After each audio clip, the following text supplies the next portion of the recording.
nagtimbang sila sa badya.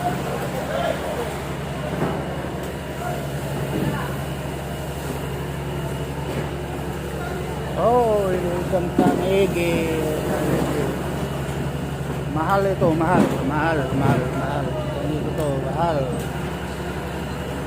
At ito naman ang pinipili nila na isda. Uy, ano yan? Pangulam yan ha.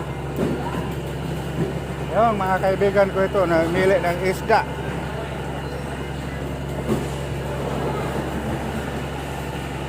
Pili sila ng isda.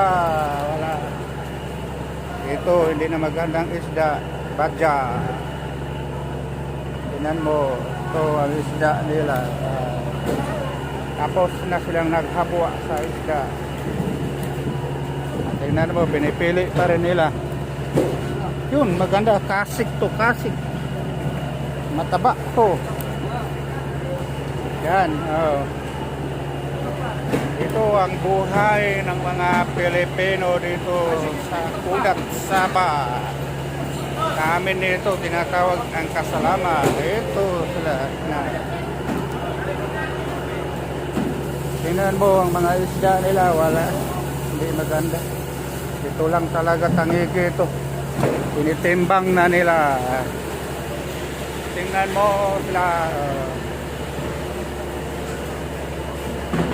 Ayun na sila.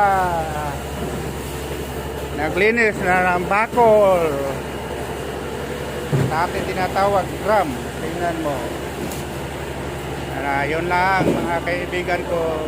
Pinakita ko sa inyo ang mga trabaho dito sa sa mga Pilipino dito sa Kudat, Sabah, Malaysia. Salamat ninyong tanan.